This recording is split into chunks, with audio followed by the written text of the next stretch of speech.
Thanks for listening to Curious Cat, the podcast that examines the shadowy space where science and the supernatural collide. I'm your host, Jennifer Holtz. Join me every once in a while where I explore what it means to be a soul in a meat suit. Welcome to Curious Cat.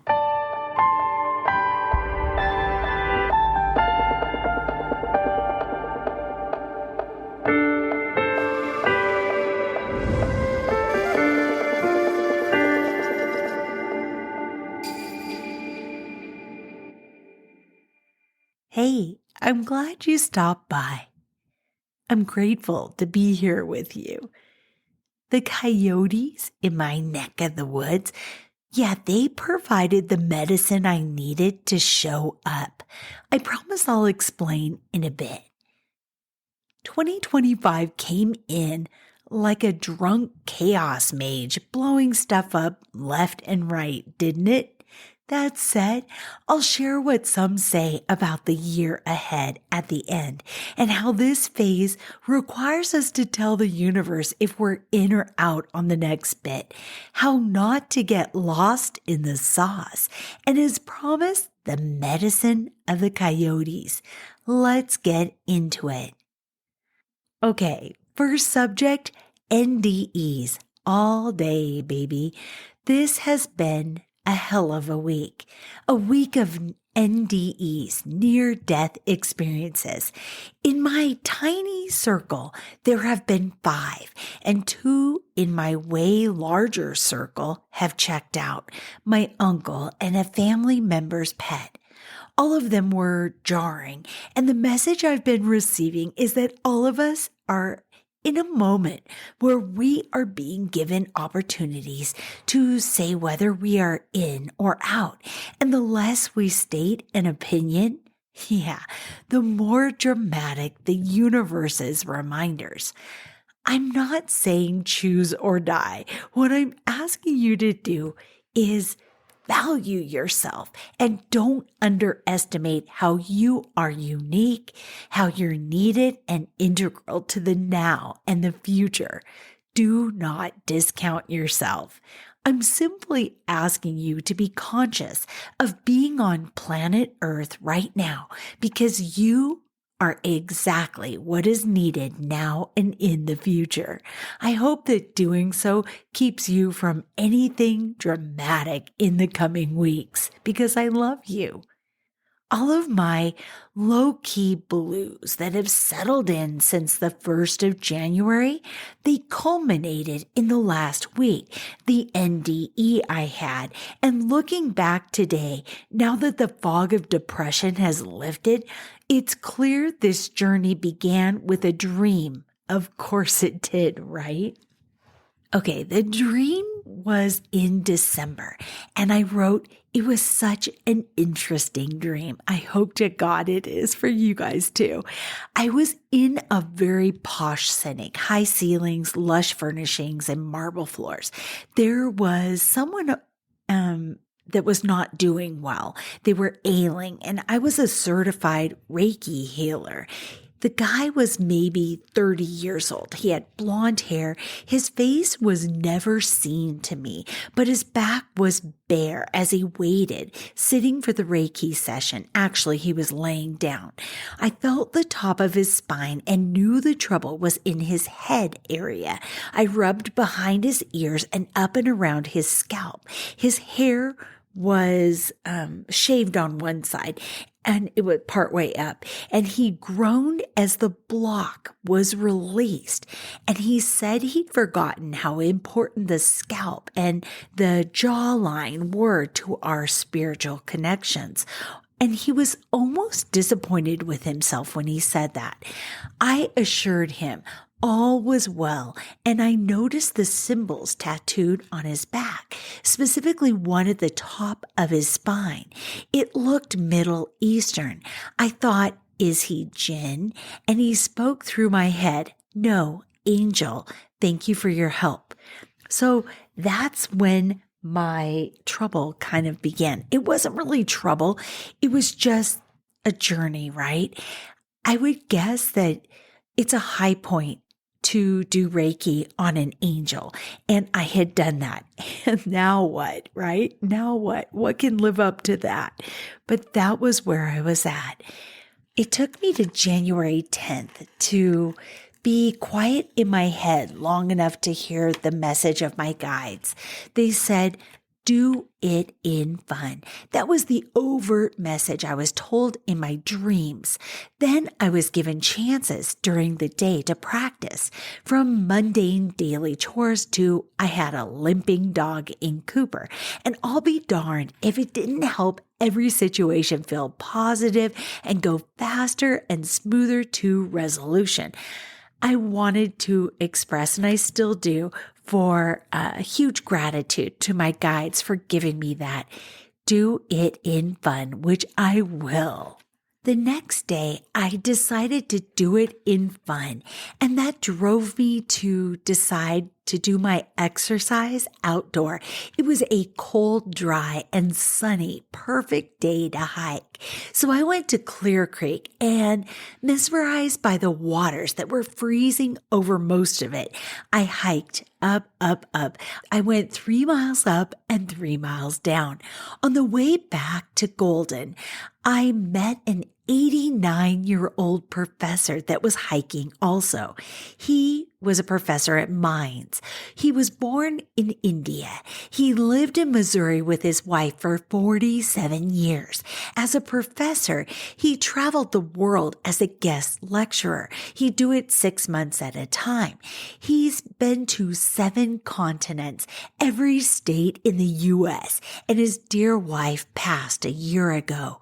With her death, he told me, his desire to travel died. He said he loved the beauty of New Zealand best of all the places he'd been. I wish I told him on the trail to keep traveling, if only to collect new stories for when he's one day reunited with his one true love. The man's name was Shinka, like Shinkansen or the bullet train in Japan. He wished me well and said if we were to meet again on the trail, God would arrange it. And that was perfect. I thought it was wonderful, and it made me think about, you have these chance encounters with individuals, and that's part of having fun and being in the flow of life, is these opportunities. He happened to see my eyes as he was going past, and he goes, "Stay warm. My gloves aren't working." And that's how our conversation began. We sat there and visited for maybe 20 minutes before we parted ways, and I felt like we parted ways as friends. It was pretty beautiful, regardless of the fact that I wish I had told him to collect up more stories for his wife.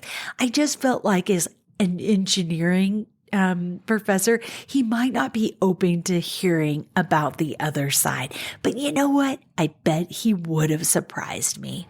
The title of today's episode is Don't Get Lost in the Sauce. Okay, when I was growing up, there was some commercial that reminded us that for our own health's sake, don't drown your food, as in put gravy or a bunch of ketchup on your food or whatever. Then cooks would later say, don't get lost in the sauce, meaning take care of the protein, make it delicious, not something that's awful that only a thick layer of sauce can make palatable. Well, I use it today to remind us all to let ourselves and our divine soul journeys, don't let them get caught up in the wildness of this life. The news cycle, a dip in the stock market, a 24-hour bug, temporary stuff. The best way to not get lost in the sauce, well, that's to remember who you are. Remember who you are. Did I sound like Mufasa? That's what I was trying for. Okay, so who are you? What makes you relax? What brings you joy? What did you used to do that you don't? And you need to make time for, maybe even if it's just 5 minutes. What piece of clothing or hat most defines you? What song did you listen to on repeat this month? What song did you wake up to in your head? What do you notice when you're out and about that others don't? What don't you care about that others seem to a lot? Colorado has been my medicine. It's helped me remember myself. I've decided that my favorite bits of the Colorado landscape are either white-barked aspen trees against Mars red rocks or tea-stained splashes of hue near dusty tan grasses or barren trees. That tea-stained color, it pulls me in like a good opening sentence in a novel or the first strains of what will soon become a favorite song. Colorado has saved me. It's helped me remember who I was before this life and who I like being best in this go around. I love nature. I love that dog wash smell that clings to my clothes and hair after a hike. I love the earth, dirt that's stubborn about being worked, only giving in, yielding after I've shown true heart and maybe donated some perspiration to. Colorado is a place that is face value. It doesn't know how to be more polite or butter up newcomers. It just is, like it or not. Colorado people show up, not because they'd feel guilty otherwise, just because that's what you do. Christmas lights are strung up the weekend before Thanksgiving, but they are only plugged in the Sunday night after. Some Coloradans hustle and con, but raised by coyotes and magpies, that is just their way. If you fell for it, we'll learn better. It's not personal, it's survival. No sunny day goes unnoticed or unused. Yard work, hiking, camping out, barbecues, dog walks, sipping a beer on a porch. The food is better in Colorado. The chicken and beef are how they ought to be. There's a celebration of local crops too, which I adore. Palisade peaches, Olathe corn, ranch raised beef, Breckenridge whiskey, Coors, and a myriad of brews from across the state that win awards. And they go down to perfection after a bite of pizza. Coloradans watch sports like concerned parents. From the stands of the rodeo to a seat in Ball Arena to watch the Avs. Spectators hold their breath when an athlete comes down, shout with a chest warm with pride for the good stuff, and a sharp jeer for refs that miss a blatant call. Each April comes with a fresh hope that this will be the Rockies' year. Deep into July, though, when the truth is evident, Coloradans are the first to defend their performance and look ahead to next season. What shocked me most, I guess it still does, is how consistent Coloradans are. A blizzard the night before, no problem. Roads are plowed and folks show up where they're needed to be. Wildfire, they make room for farmers' animals in the fairgrounds and for evacuated families in a spare room. The most charming part of all, they do not know this is exceptional. It's not found in many places west of Colorado anymore. I love Colorado, and I love that it's reminded me that my favorite feeling is having my boots in dirt. I love it so much. Related to Colorado are the Colorado Coyotes. They had medicine for me this week and last. Okay, so we had a huge storm coming in from the Arctic temperatures. It was going to be sub-zero for a long stretch of hours. But before then, I was having coffee by myself in the dining room, which abuts the windows that looked out on a chunk of grass that leads down to a ditch. And I think I talked about it last week, but there's a ditch there and I would call it a creek, but they capture that water when the snows melt. Okay, so I heard like yipping down there, not puppy yipping, like something got hurt. So I put on my boots and I walked down and down and down, and I left Cooper inside because I knew he would scare them off, whatever was hurt. And I stood at the edge of our chain link fence. And the chain link fence we have abuts this area that's very thatchy. There's like all these overgrown trees and berry bushes and things that have died off since it's winter. But I know that there's bunnies and such that live there, and the coyotes. And that's where the yip had come from. I didn't want to scare it by going in the thatched area, but I said, "Are you okay? Coyote, I heard you." And I heard this slow walking towards me, like crushed dead leaves underneath paws, and it was getting closer, but I could sense it was scared, and I was definitely a little fearful. I was a little nervous that I was going to make this worse for the coyote, but I knew that it was harmed. Well, the next day, the storm was coming in. And then I saw, walking out from the icy cold weather, everything else was tucked away.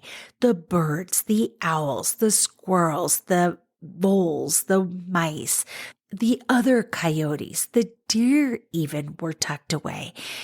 But I saw this very skinny, straggly female coyote come out on the ditch, almost desperate to find anything to eat. Well, I had just boiled eggs for Cooper. I had unpeeled, hard-boiled egg. If you happen to be someone in wildlife law, this is a fictional story. But I may or may not have taken one of those eggs and thrown it out onto the ditch path, hoping that the coyote would find it. A day went by, and I gave an egg to Cooper, and I thought about the coyote that was so skinny, and there was no source of food right now, and it was so cold. It was even cold for Cooper. He would come in from just going piddle out in the yard, and he would look at his paws like they betrayed him because they were like tingly or numb, and I told him it's really cold. I brought another egg out, and I threw it onto the ditch. I didn't know if the coyote was getting them, but then I found out the next day. I walked down because it was just slightly warmer. It was 1 degree, so it was damn balmy. And I went down there and I saw that there was a little paw prints where the egg had landed the first time in the ditch. So I knew the coyote was getting them. So I threw another egg there. And then today, this morning, I saw the female coyote, and if she had been the one that had like yipped in pain, she seemed recovered because she was just doing her normal thing with the warming temperatures, and she was searching for like a little squirrel or a mouse to eat. And I was really happy to see it. So what was the medicine of the coyote? I guess it was this. I've been throwing eggs down there for days, and I didn't know. Is it nourishing the coyote? Is it helping their life? I hope I didn't hurt their forward progress, their recovery. I just wanted to be a blessing. Every time I thought about letting go of this podcast, the coyote would show up out my back window. So I knew they were connected. And I also knew when I saw that the coyote was finding the eggs, that was a metaphor. I was supposed to take it to heart. I'm supposed to make episodes in love, in fun, as I've been doing. When I feel the guides are telling me what to do, what the subject should be, who the guest should be, and I should put it out there. And then it doesn't matter. It will land with who needs it. Maybe somebody that needed cheering up, somebody that needed the I love you at the end, someone that needed a different perspective on something that they'd been gnashing over for months. And so I decided I needed to come back to the podcast. So here I am. And that's the coyotes that gave me the medicine that helped me to figure it out. One final thread of this seemingly disjointed but I swear connected in some way I don't see yet episode is from Timothy at Rasa Lila Healing. It's about the beginning of 2025, and I put the links to his entire vlog in the show notes, so check it out. He even has another video about the entire year, but that's too much for my brain. I have to do this a month at a time. Much of what he said resonated with me, so much so that I watched it again. But one bit I'd like to share is that this year begins with a period of time that is probably really challenging. It is the most introverted of all the other parts of 2025. He says that with Neptune on the scene in a big way, it's a time that we are asking, is it worth it? Is this life worth it? Is our work worth it? Or is it fruitless? It's a feeling of wanting to throw in the towel, but part of you saying, I probably shouldn't yet. Okay. That made so much sense to me. He also said, with Neptune on the scene in a big way, it's time to look within. So it's a blessing that it's an introverted time. We're supposed to look inward and then look some more. I love this astrological information because the outer world is acting like a neglected child at the playground, screaming to strangers, watch me, watch me, watch me, while their father or mother is on their phone with a conversation, texting, distracted elsewhere, and clueless to how much their child needs them. The world is tantruming. As a mother, I would indulge the child. I would watch them do their thing and smile or applaud. But this time, and the world at large, I'm saying no. I will not participate in your circus. I'm going to look within. That's where my energy and attention is going to go. That doesn't mean as a human, I don't have to loosely track the goings on to make life decisions. But like local wildfire risks, I can set alerts and know I'll find out if it's time to act. And that's it. I won't participate in the outer stuff more than that. It's not fun. What is fun is moments when I see the universe. I catch the symbols, the messages, and I'm in the flow. It's exhilarating, like being on a high roller coaster and coming down that big dip. And it does not take my energy, but it feeds me. That is the impetus behind Curious Cat. The purpose is to dive into these special spaces of being a soul trapped in a dense chunk of meat and how we can best unlock the magic and the power that's available when we honor and balance both body and soul. That's it. Until next time, stay curious. I love you.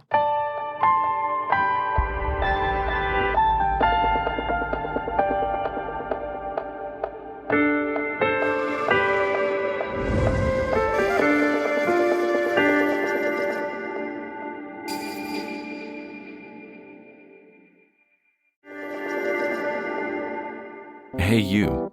Yes, you. Are you looking for a new podcast that appeals to your scientific curiosity, but is also a little bit spooky? Show me how I died in a past life. Well, look no further, because this cat is where it's at. He had concerns about the ethics surrounding AI, feeling they had achieved consciousness. Curious Cat Podcast examines the shadowy space where science and the supernatural collide.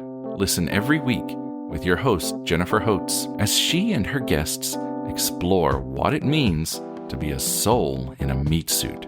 We were healing karma together. They were all kind of predestined to resolve something. Listen on all your favorite streaming apps and continue the conversation on Twitter at CuriousCatPodCA, or find Jennifer and all her links at Jennifer L. Holtz, spelled HOTES.com.